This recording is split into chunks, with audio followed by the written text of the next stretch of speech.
El libro de Lamentaciones. La introducción. Escrito por Jeremías, está compuesto de 5 poemas de lamento que relatan el sentimiento del autor al profetizar la destrucción de su propia tierra. El tema del libro es el dolor del juicio que se hace sentir cuando Dios castiga el pecado. El trasfondo. Escrito tras la caída de Jerusalén, la ciudad perdió su esencia, el centro de adoración a Dios. Ha quedado sin funciones el sacerdocio.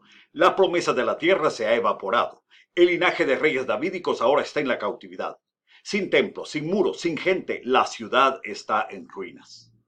El libro se divide en 5 secciones. El capítulo 1 expresa la destrucción de la ciudad, es decir, el dolor de la hija de Sión. El capítulo 2 revela la ira de Dios. El capítulo 3 contiene el lamento de Jeremías. El capítulo 4 relata el dolor por el valor de las cosas valiosas perdidas. El capítulo 5 es la oración de petición de restauración. Consideremos ahora las distintas secciones del libro. El libro tiene 2 secciones relatando la humillación de Jerusalén y revelando la ira de Dios contra ella, y luego tiene 3 capítulos que hablan de su restauración. Veamos la primera parte en capítulo 1, versículos 1 al 11.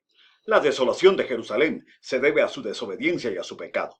Su indiferencia a Dios fue grande y no pensó en su futuro. En versos 12 al 15, como la viuda o hija de Sión, la ciudad habla manifestando que sufre por el juicio que vino sobre ella.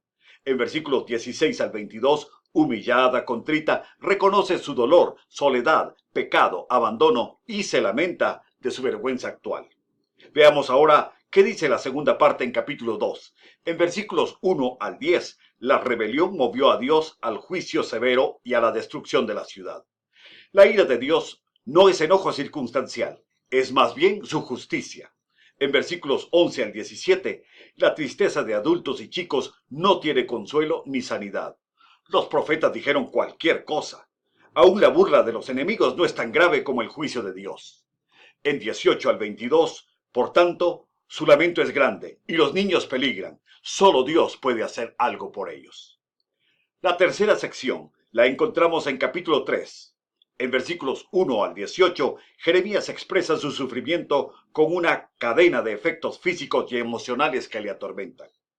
En versículos 19 al 39, ¿es posible en medio de tanto dolor ver la misericordia de Dios? Jeremías considera que sí, Dios es fiel. En 40 al 66, Jeremías ora meditando en el perdón de Dios y pide liberación. Dios le ha oído y Jeremías confía que su súplica será respondida. Veamos ahora la cuarta parte en el capítulo 4. ¿Cuál es la situación de la tierra? En versículos 1 al 10, el pueblo perdió lo que era de valor: el oro, el santuario, sus jóvenes, la nobleza y el sentimiento filial. En versículos 11 al 16, el pueblo llegó a esto porque sus profetas y sacerdotes les engañaron. En versículos 17 al 20, el pueblo mismo se engañó y confiaron en la ayuda de los hombres. Finalmente, la quinta parte, en capítulo 5, versículos 1 al 18, es una oración dirigida al Señor. Nosotros, el pueblo, te recordamos, oh Dios, nuestro sufrimiento, y se repasa de nuevo su situación: oprobio, orfandad, escasez, hambre, violación, falta de liderazgo y duelo. En versículos 19 al 22, el pueblo clama por restauración. ¿Intervendrá Dios? Jeremías confía que sí, Dios es siempre fiel.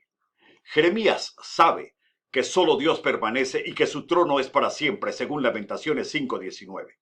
Lo que hemos visto es el dolor que causa el juicio cuando Dios castiga el pecado. Y ese es el mensaje del libro de Lamentaciones.